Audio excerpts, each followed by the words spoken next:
This crowd rises to its feet. Vaccaro slammed it home. Garland left wing, free ball. Perfect! Garland went to the lane, locked to Mobley. Pow! And Allen blocked the shot at the rim. Pow! With the left hand and a foul. Welcome to the Chase Down Podcast, part of the Cavs media family. I'm your host, Justin Rowan. The Chase Down is presented by Fubo, the official streaming partner of the Cavs. Watch over 350 channels of live sports and TV, including FanDuel Sports Network without cable. There's no cost and no commitment. Try for free at FuboTV.com/Cavs. The Cleveland Cavaliers have handed the Indiana Pacers their first ever home playoff loss with Tyrese Halliburton playing. The Cavs won in blowout fashion as Evan Mobley, Darius Garland, and DeAndre Hunter made their returns to the lineup. Joining me today, making his return to this podcast, my co-host, Carter Rodriguez. Carter, how you doing, buddy? It's funny. I just feel like Pacers fans have to have just the absolute worst relationship with the Cleveland Cavaliers. Like, every time we're in that building, we're ripping hearts out.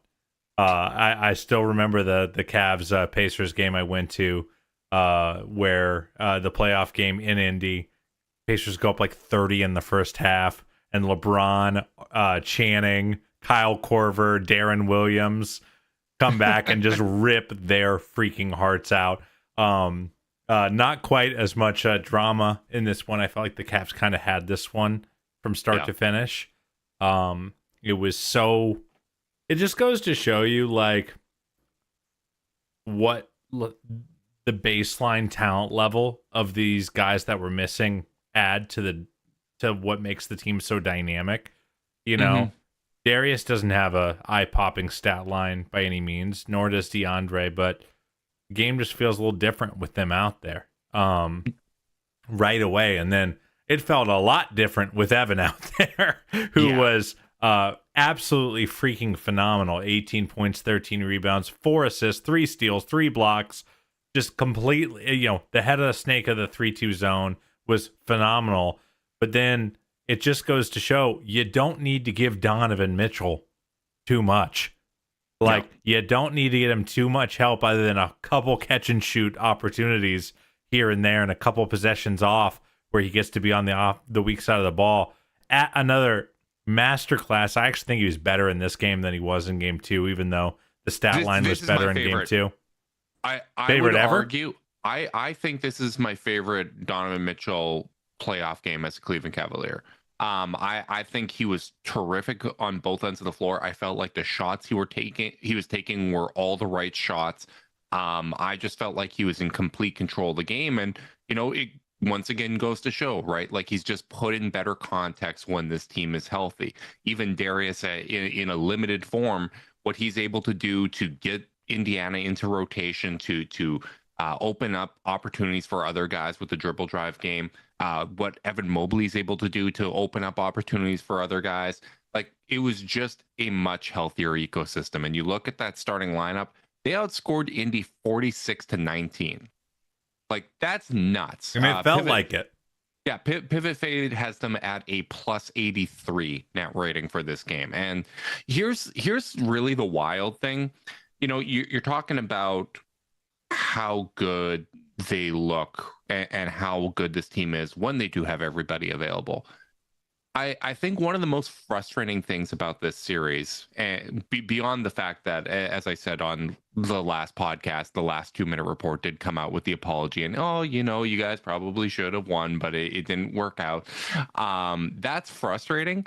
But the other thing that's really frustrating is we've really felt how big the margin for error is for this Cavs team. That's a really good Indiana Pacers team. And the Cavs, despite missing Darius up until this point, despite, Mobley and Hunter getting hurt in game 1, despite the fact they haven't shot 30% from 3 in a single game this series, they've had a chance to win every single one of these games. They have a nuts margin for error because this roster is so good. And despite the fact that they haven't shot 30% from 3 in a single game this series, they have a 116.7 offensive rating. So almost that, 117, 118 rating that you wanted to see, coming into the playoffs. Like, this team went out, didn't shoot well. They still haven't had a good shooting game and still blew out Indy on their home court. And as I said at the top of this podcast, gave them their first ever home playoff loss with Halliburton playing. Like, I think it just goes to show you how deep and how good this team is, and how even though they are a team that gets up a lot of threes and generates a lot of opportunities there, they are not solely reliant on 3-point variance to be a good offensive team. Yeah, and a lot of that comes to what Donovan's been doing, though. And I want to stick on Donovan for a minute, because not only do I think he's been, masterful, his ability to get to the line, and these are like real free throws he's earning. I thought his demeanor in the fourth quarter was as important as the outcome. Yep. He goes up for yet another rim attack. He gets past Toppin off the switch. Toppin shoves him with one hand and finishes the job with the other in midair from behind. Another absolutely reckless play with no attempt on the ball from Toppin. Really, really dangerous stuff in a series where they've made a lot of these kinds of dangerous plays. And what does Donovan do? Does he writhe on the floor? No. He stands right up, pops up, and walks to the free throw line. Freaking stone-faced. Yep. Hits his free throws and then proceeds for the next 3 or 4 possessions to rip their freaking hearts out. He doesn't smile. He doesn't scream. He doesn't do anything. Stone-faced. You're not going to get into my head. You're not going to affect me in any way.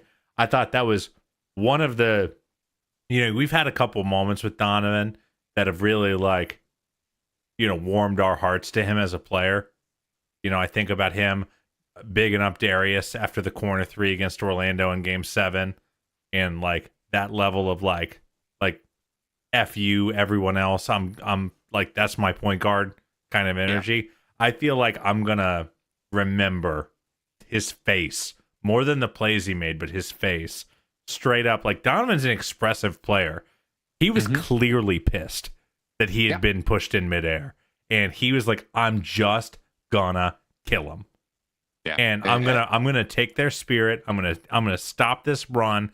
I'm gonna end this game right here. And I just thought that was one of the coolest moments of Donovan Mitchell's career with the Cavs so far. Yeah, and he's currently averaging 41 points per game in this series. He would be the 5th player in NBA history to average 40 for a series, and the first since Michael Jordan, if this were to continue. I just feel like that is the leadership, that is the composure, that is exactly what you want from your best player. And I think it illustrates basically what I think you and I have felt this entire season, where we say, yeah, when you look at kind of, the on-off data, when you look at the team stats overall, Darius is probably the biggest driver for the offense. He is the one that makes everyone better. He seems to be that guy that has the most impact for the overall team's offensive health. Mobley has the most impact on the defensive end, but Donovan Mitchell is still the best player because he is that guy that has the composure. He has that leadership. He is the one that sacrifices to let both of those guys, emerge and have the seasons that they've had this season. I just feel like this is the type of leadership. This is the type of composure that you've come to expect from Donovan Mitchell. And, highlighting that Obi play and highlighting all the other hits that he takes, and his ability to just get back up, to not lose his cool. I feel like for a team that had lost their cool a lot of times in the past, the last few years, if you were playing this series against Indiana 2 years ago, I think this team would be losing their minds because they're getting shoved every single time they're in midair. They're two-hand shoves on screens. There are windups on almost every single play. That I think they would lose their composure. I think you would see them yelling at the refs. You would see them reacting to what the Pacers are doing. And I think Mitchell is leading by example, and they're not complaining. Indy is the team that, despite being more physical, but despite, really kind of playing on the margins, they're the ones that are complaining. There was some straight up goonery happening. I thought I was watching the other winter sport. I thought I was watching some hockey in this game. And what was, while we're on that subject, what was up with ESPN almost making fan fiction about James Johnson. He's gonna come in and hurt someone. Yeah, like it was like there was bloodlust from the broadcast. What is James Johnson going to do that Ben Mathurin hasn't already done 6 times in this game? And apparently put someone in a chokehold. I don't know, man. Like first off, someone got in my mentions on Twitter and mentioned James Johnson hasn't played in a game since March 10th.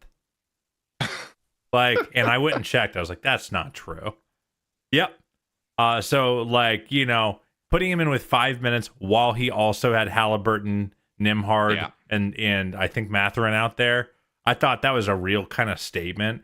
But, like, you know, I don't know what the statement is, because the Cavs are the ones who, you know, not really, there was one play where Max gave Nimhard a little shove and got a retaliation elbow for his trouble and drew a foul. Other than that, this has not been the Cavs seeking out this kind of aggressive contact. So, like, I feel like, you know, like I remember when Kendrick Perkins came in to set that hard foul on the Boston Celtics. But that was a retaliation. I'm like, what are you retaliating against? And, you know, with all this physicality from Indy, the fact that they're complaining after every play. I mean, Neesmith, who I think has been a killer for Indy, has 2 hands full of DeAndre Hunter's jersey as he pulls him to the floor and he gets caught and he's throwing an absolute fit. I will give the ESPN broadcast credit for that about the complaining about that call where they say, well, you know, they do serve alcohol in the stands. Like, yeah, well, it's Neesmith complaining that I'm thrown off by, and it's just like, you know, so fans are going to fan. So, you know, we are currently doing right now. It's funny on this, and I don't think we should linger on this too long. I will say one more thing before we move on. Yeah, I got one more thing too. Okay, all right, then you proceed. I have, you know, part of you wonders anytime like you're feeling this way about like a series getting too physical, you wonder if you're playing the result a little bit in your brain. Like, would we really be as mad about the physicality if Evan doesn't get undercut, if DeAndre doesn't, you know, hurt his thumb? And, like, I do feel like this game did feel like the tipping point where, like, no, this is just a lot of reckless plays.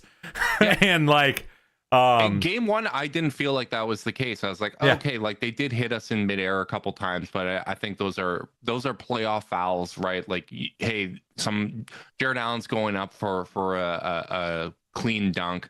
I'm going to try to make him earn it at the free throw line. Still can't believe that wasn't called a foul. But, you know, it's now a consistent theme where there is wind-ups on all of these plays. And, you know, and Mathurin just decks Jarrett. Like, right. Just running down the court. If you're going to play that way, I would respect it more if you don't flop on the other end.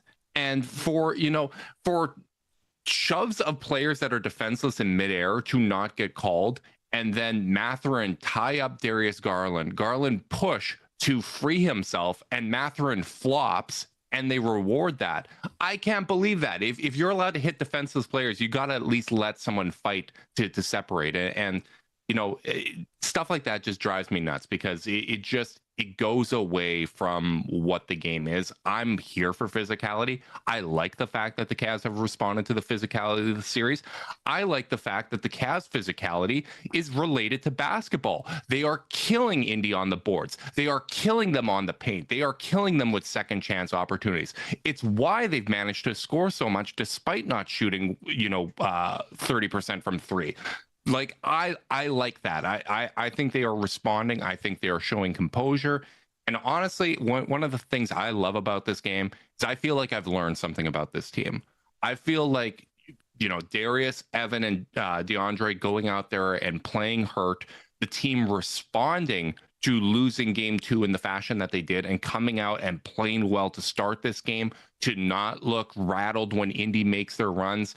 When Indy cut it down to 11, I said in our Discord game thread chat, I was like, you know what? You just got to come out of this timeout, respond with an 8-2 run, and that's probably enough to put them away. It's exactly what they did. This team showed a lot of toughness, and I love seeing it. I love seeing Darius playing through the pain. I love seeing Evan. He was clearly laboring a little bit at times, but he was phenomenal. DeAndre was struggling to grip the ball, but I thought he made an impact off the bench. And then again, the composure of Donovan Mitchell, and honestly, the toughness of Jared Allen as well. It's exactly what I wanted to see. And I think that's something you don't learn about a group until you're in the spot. And it just makes me think back to a couple years ago against the Knicks, where we didn't like how that series closed out. We thought that there wasn't really that heart being shown.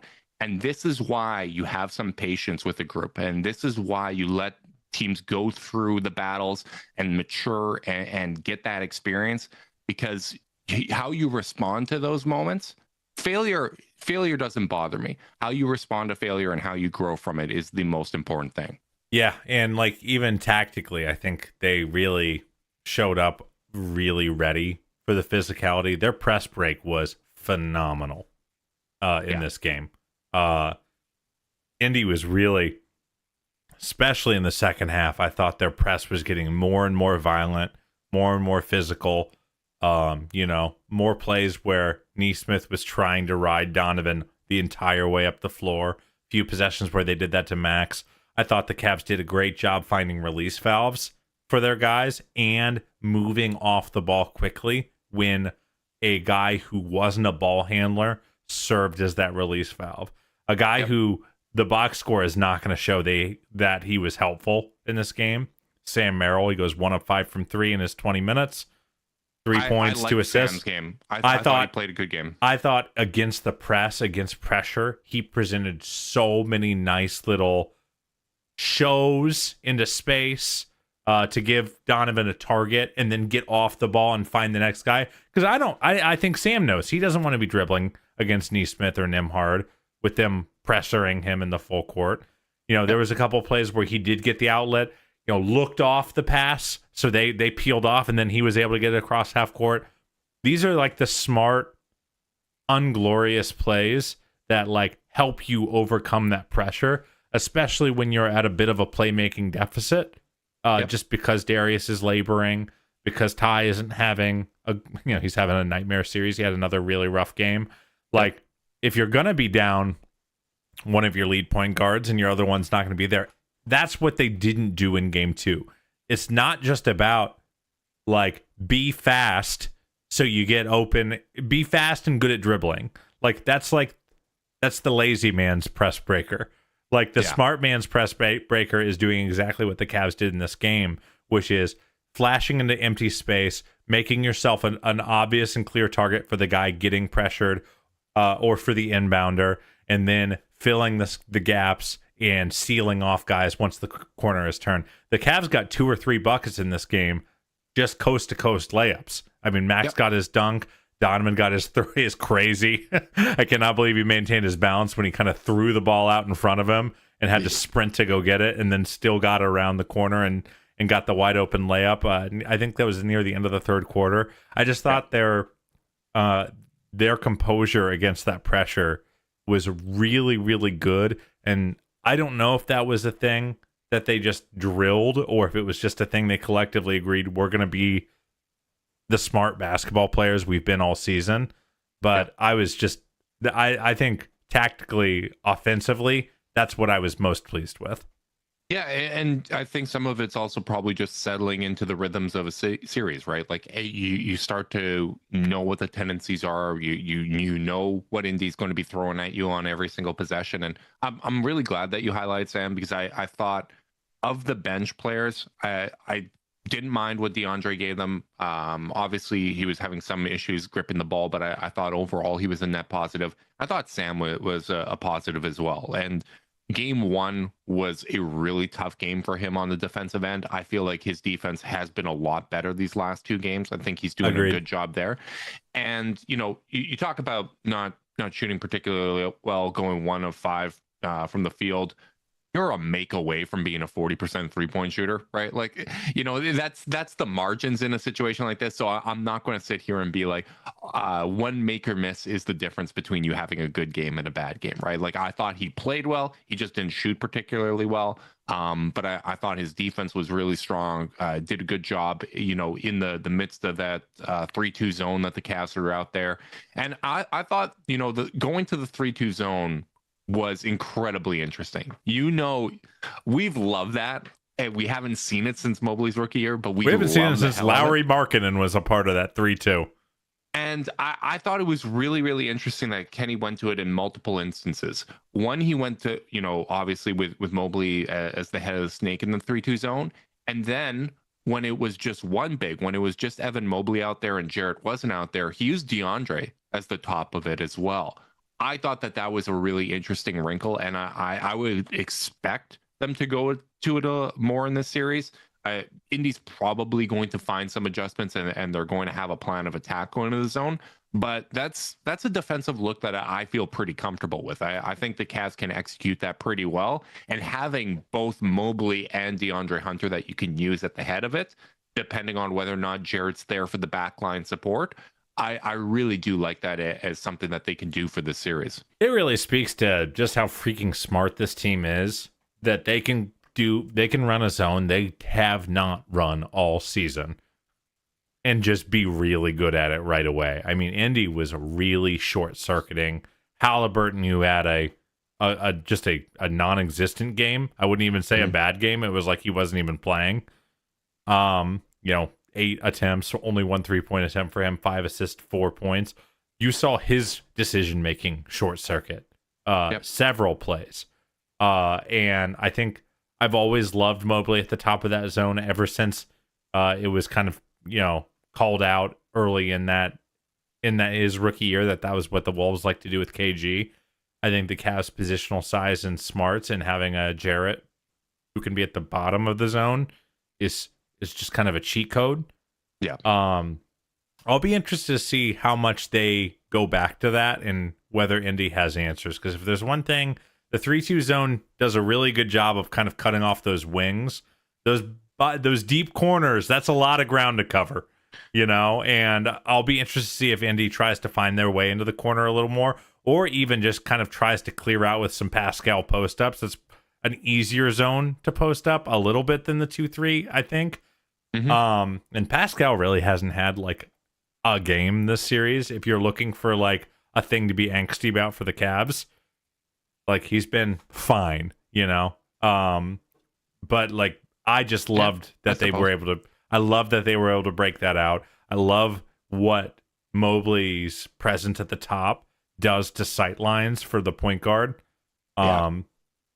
Navigating, if you set screens, the nice thing about the 3-2 is that you've just got so many bodies near the top of that alley. Like I think Caitlin Cooper was kind of noting that, hey, let's see, maybe they should test Mobley's screen navigation a little bit. Set some screens. I'm like, well, you're just gonna bring someone else close by in that zone right into the action, and now you're trying to navigate tight space. Like, I'm not saying you can't do it, and it's not like it's an unattackable thing. Any zone can be beaten by disciplined, sharp offensive actions, but it does feel like it did a great job of short-circuiting what Indy was trying to do. Yeah, it really did. And I think one of the things that we've learned about Kenny Atkinson in this postseason is he isn't as rigid as what we saw in the regular season when it comes to what the Cavs are going to do defensively, what he does from a rotation standpoint. We've seen him, give guys short leashes. We've seen him, change up what they're going to do defensively. We're not as switch heavy as we were in game 1 at all. We used a ton of zone in the regular season. We've seen much less of it in the playoffs. And we come into game 3 and we bust out a 3-2, which we haven't seen all season long, right? I think we're getting a sense for, what he's going to do in a postseason environment versus the regular season. And I think it's going to be instructive for us even going into next year in the regular season where, hey, the rotation being the rotation and playing, shell defense and just kind of trusting it. we can kind of now more confidently say this is a regular season thing, and the approach is likely going to change in the playoffs. So I just wanted to highlight that, because I know coming into the playoffs, that was one of the questions that we had, and one of the things that we wanted to keep an eye on. And through 7 games so far of the postseason, I think we're seeing that Kenny is definitely a tinkerer. Yeah, and I haven't. Sometimes you can be that way, and it's like putting on someone else's jacket. Yeah, it's a little uncomfortable. Mm-hmm. Like I always use that analogy with when JB would try to play 10. Be like, "Hey, I love that you're doing it, JB, but I can tell these ain't your clothes." That was one thing I was a little worried about with Kenning. Not worried, but if you're looking for something to be worried about, it's like, okay, this guy's been pretty rigid with his rotations and some of his philosophy stuff in the regular season. If he goes away from that, is he going to be flailing wildly for solutions? I do think, for the most part, when he's made tweaks and adjustments to the rotation, I'll be like, yeah, I get it. Yep. I understand the intent. When it's a change up the defensive scheme, I'm like, okay, that's a good look to throw at them. When it's a change up of the rotation, I'm sitting there being like, yeah, Ty is really struggling and Sam's playing well. He should absolutely, lap him in the rotation for this game. It's all been logical. Yeah, and even Wade taking Okoro's spot in the rotation, though. Wade's jumper is unfortunately abandoning him again. Yeah, and now, like, from a gravity standpoint, it's looking about the same, where they're just not paying a lot of attention to Dean out there, which is unfortunate. I think he's been playing really well defensively, and I think the length and the second chance opportunities have been there with Dean. Like, I think that he's doing a good job of battling it and playing hard. The jumper just isn't there right now. Yeah, but what I will say, because like one thing, I didn't really hit on this too hard on the podcast, just because it just didn't come up as much, which was that the Okoro and Wade combined for like 6 field goal attempts in 59 minutes in game 2. Mm-hmm. And it's really hard to have someone eating up so much, having players eat up so much of your minute share while they're not really like bending the defense at all, just by taking shots. And it's just a lot. And that's really where you dribble. Yeah. The dynamicism just gets really limited. And I think that's why Donovan was so fried at the end of a 34-minute game, because of stuff like that. And when you go down to just one player who's not shooting a lot, it's just easier. Like, you look at the attempts. Mobley 13, Jarrett 11, Darius 11, Donovan 29, Strus 12, Hunter 6, Jerome 8, Merrill 5. Like, okay, like almost everyone's getting these shots up. And then, so the fact that, Dean's not hitting, but you only needed to survive 14 minutes with him, and his 2 field goal attempts don't feel as problematic because you've got volume being soaked up all over the floor. Like, even with Ty having the nightmare series that he's having, it's valuable to make the defense think about you when you have the ball in your hands. Yeah, just having one player in that role is a lot easier. It does make things a whole lot easier. Just like Zoom AI Companion makes things easier for us, Carter, because only you can do your best work. Zoom AI Companion can help you do the rest, like automatically taking notes, answering meeting questions, and helping you respond to your coworker. Available at no additional cost with eligible paid plans. Work happy with Zoom AI Companion. Can we talk about Mad Max? Oh, you just botched my transition. I was about to say, speaking of people that make things easier, Darius Garland making his return to the lineup. I really thought I want to talk about Max. Max is my favorite Cavs role player of all time. He's firmly there. He's a lunatic. I love him. But I do want to talk about Darius because he was obviously laboring. I thought he looked physically better at the start of the game. I was impressed by how he moved defensively. I thought that he was moving his feet really well. He was navigating screens. Indy tried to pick on him at times, and I don't think it really bore any fruit. But what I liked about this game, and this was something I know you've brought up, and I want to get your thoughts on it for that reason. We've talked about in the past how when Darius is playing through some stuff, sometimes when the shot isn't falling, it feels like, is he making an impact on the game? And I felt like he made a real impact on this game despite the shot not falling. Yeah, I mean, the box score is not good, and it just didn't matter to me. Yeah, he was very clearly a net positive out there, and we've gotten some more clarification. Reporters coming out and talking about what he's been dealing with. Right, I don't think we recognize really that this was something that he was playing through. The final weeks of the season. I know that he had missed the one game due to the toe sprain. I remember privately being like, that's a funky injury designation for resting someone at the end of the year. Right. So like it was something that he was playing through. And honestly, I thought he was actually playing pretty well to close out the season. Like you look at the last 15 games, I think he was at, 49% from the field and 37% from three. There was just a couple like really bad outlier games that are in the other direction. But it was clearly something that he had been playing through. So the fact that re-aggravating it got to a point where he couldn't play through it anymore kind of, gives some context to the whole thing. And you can very clearly see that he was limited out there. But I like the shots that he was taking. I thought he did a good job of getting Indy's defense into rotation. I think he made life easier for Donovan Mitchell.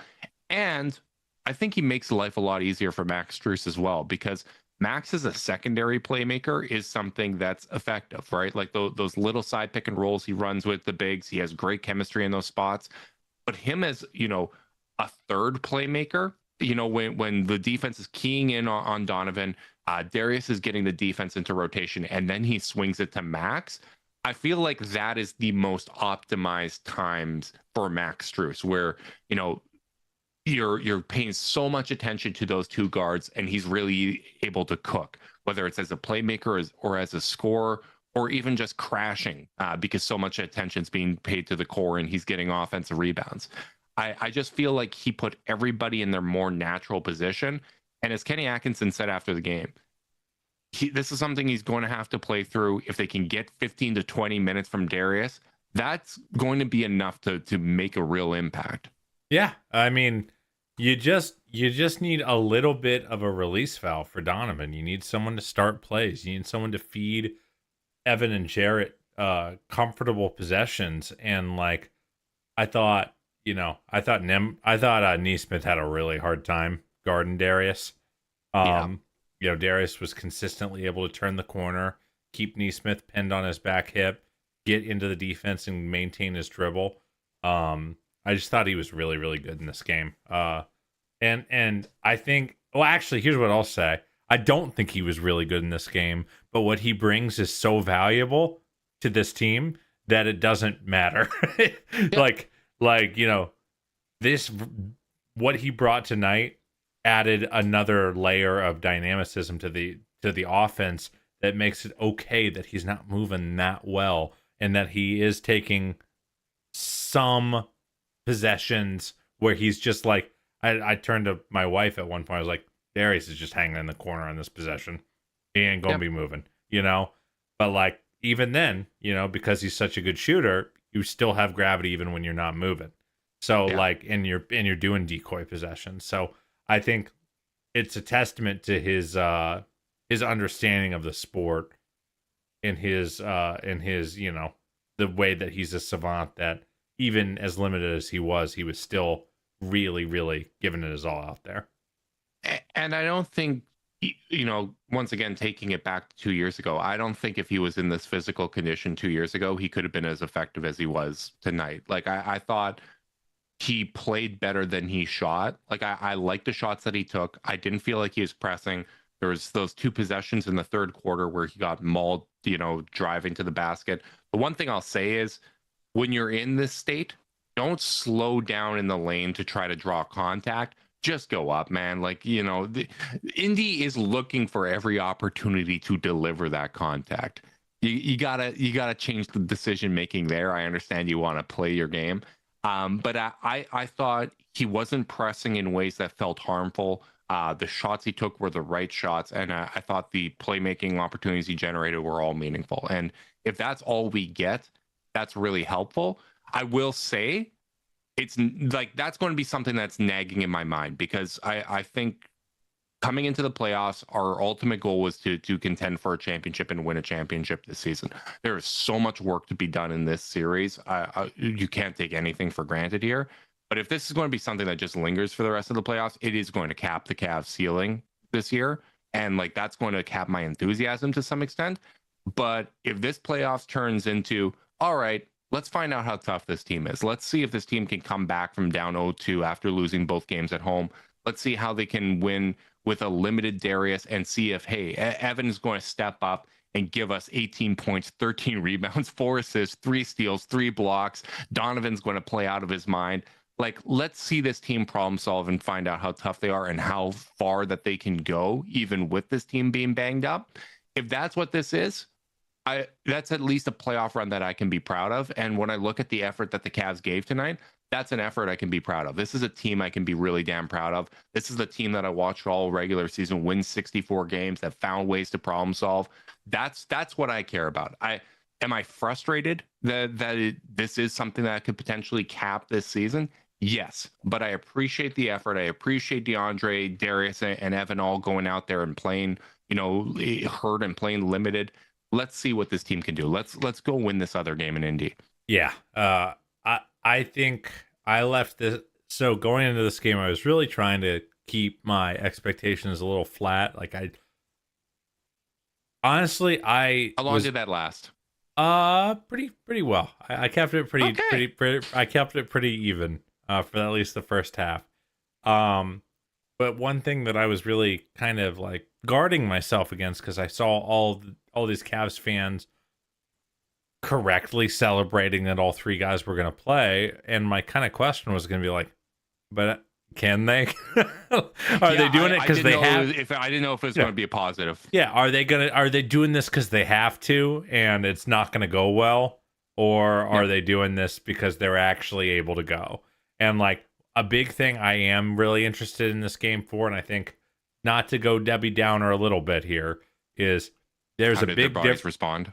Yeah, there's a big difference between having a few days off, rehabbing in really low impact environments to get yourself ready for 35 minutes of banging and running and stopping and bumping, and the pain that they might be feeling right this second. Yep. Donnie said in his post-game availability that like they got to win the recovery game.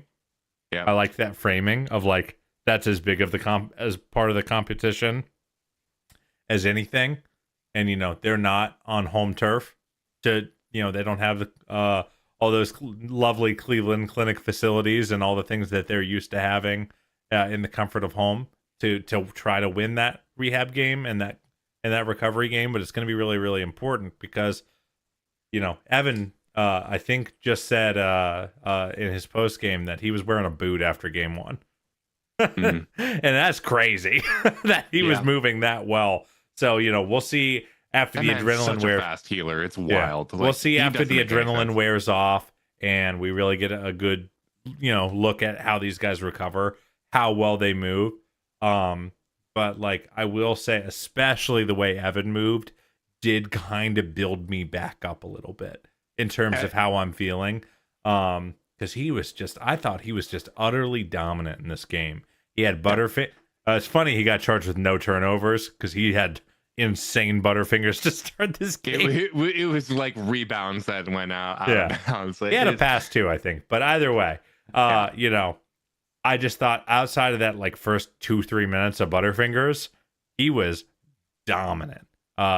He was a big reason why Indy only scored 104 points in this game. And if he's able to, and I thought his offensive game was really, really strong as well.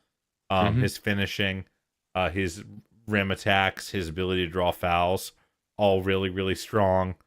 The extra ball handling was so noticeable for this team against the Indy pressure. I thought he was just phenomenal on both ends.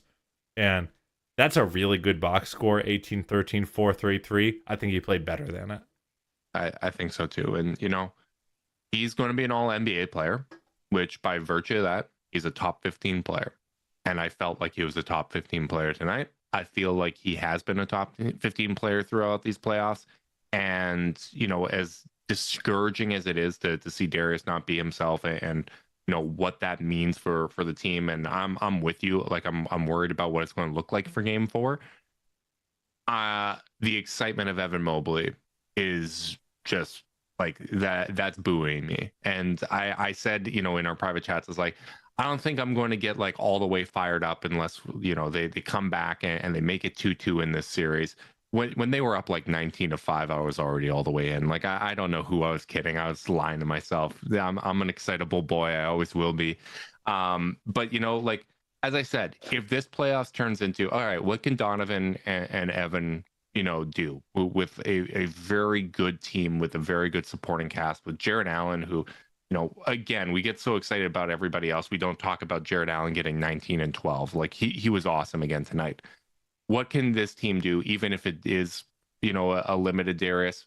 You know, I think you and I are both on the same page that we hope that this team does get, you know, as long of a window as it looks like they may have, that this core continues to get chances to grow together. You know, maybe there's going to be future playoff series where Donovan's a little banged up and Darius and Evan are going to be the ones that need to step up. Like that is the ebbs and flows of a team's lifespan together. You know, as I said, if what we get out of this is a performance that I can be proud of, that I feel like, hey, this team worked its ass off. We got everything that they had within them. They left it out on the floor. They worked as hard as they could to come back and make this a series. That's ultimately enough for me. And, you know, I'm going to be frustrated because I look, you know, at the other side of the bracket and I see Boston lose both home games as well. And I'm sitting here being like, they are just as vulnerable as I thought they were. This is exactly what I thought the type of thing that could happen. Because that New York team is not as good as this Indiana team. They like, you know, if the first round series is called properly, that could very easily be Detroit. But, you know, I have to put that aside and just look at, okay, this is what the situation is. And for me right now, I'm proud to be a Cavs fan. I'm proud to watch the fight of this team, and I'm interested to see what they do in Game 4. You just put a really excellent bow on this podcast, but can I ask one more tactical question before we go? Sure. Sorry. Ty Jerome, another struggle bus game. Doesn't really get much run in the second half. And, you know, it kind of felt like Kenny was down to 8. Dean, DeAndre, Sam. Do you give Ty his normal shift in the first half in Game 4? Yep. I do too. I do too. I think you need it because you're not gonna. Darius's toe isn't just gonna heal overnight. No. So you need Ty to find himself, if not now, then later. And I'm not ready. I would do exactly what Kenny did in this game.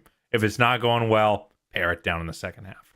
Yep. And you know, I think the same thing goes for Sam. The same thing goes for Dean, right? Like you play a deeper rotation in the first half, and then you figure out who your 8 is for the second half. I think it's just important. He's been too valuable of a contributor to write off that as a possibility, particularly when you are working through some stuff. You know, it's very tough right now, but I don't think that this is something that he can't overcome. I think there is value in letting guys try to problem solve to bounce back from, you know, these slumps.